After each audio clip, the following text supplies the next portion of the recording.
Yeah. Hey Samuel, Mm-hmm. a customer keep bargaining with me. Do you have some suggestions? Oh yeah, come on.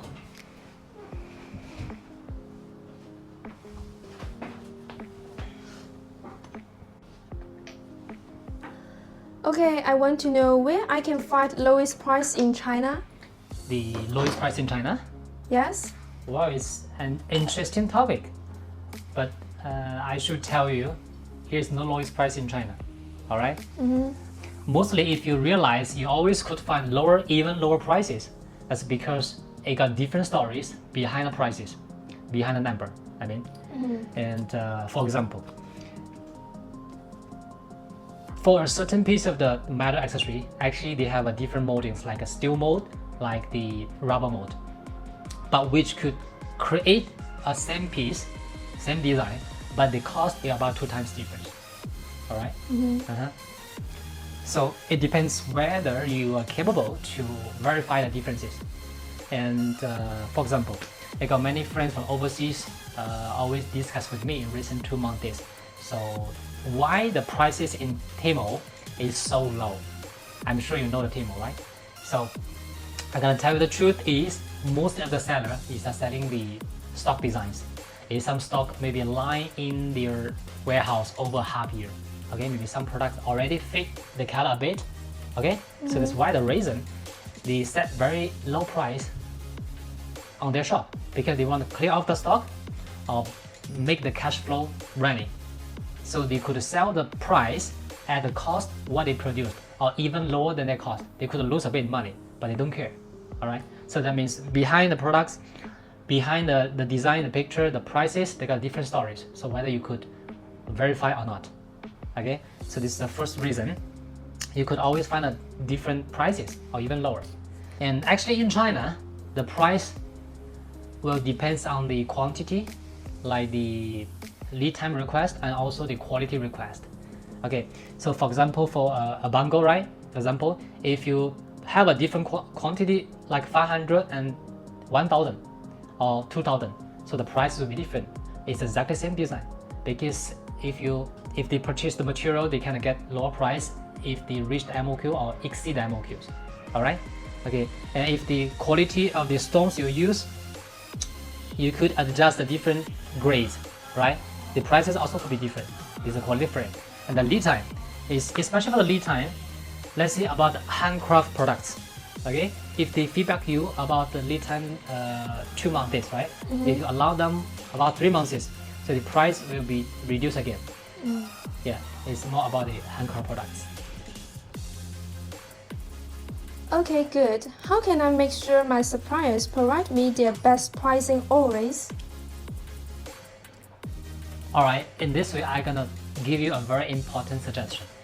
Don't split your orders to too much suppliers.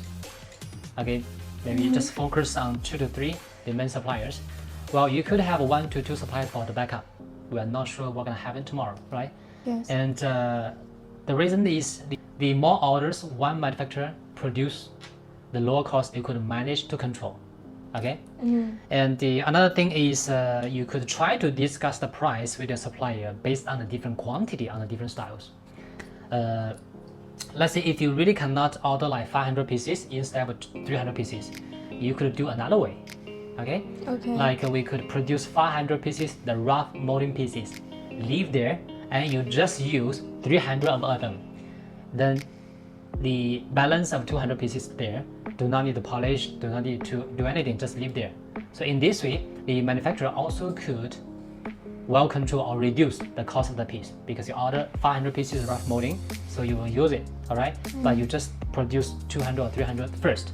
This is another solution to reduce the cost if the quantity you could not rise. Okay, yeah. Okay.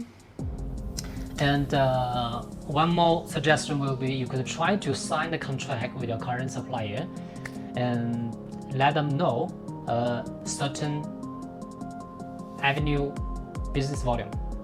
Means to give them the strong faith and the sense of loyalty.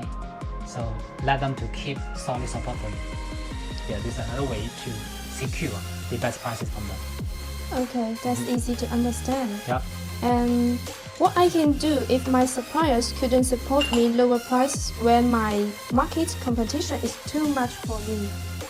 It's true. Now, actually, not only for the brands, also for the manufacturers, the market competition is quite steep. And in this way, you must find a supplier who could support you very flexible solutions to hit your different target prices.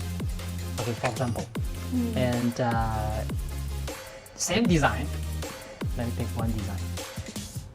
It could be done by a different finish. All right, then different finish will cost a different cost. All right, so if the manufacturer is experienced, so they could switch to different solutions to keep the different price range. Just see, so what you need. Maybe it will take a bit more time, like 1 week more or 2 weeks more, but it could reduce the cost. Same design, same quality to secure, then that's fine for you to reduce the cost. Okay. And another thing is if you could, if you could accept the adjustment on the metal, because we realize you got lots of sterling silver brands try to switch the metal from sterling to the stainless steel, but keep the same design. Then the cost will be big different. It's another solution, but it will depend whether you want to do that or not. Okay. So in a way, once your manufacturer is powerful and got this knowledge and all the solutions, it definitely could help you to make a noise in your market. Well, so if you want the lowest price from China, feel free to call me. Follow me, Trader Chinese Tea.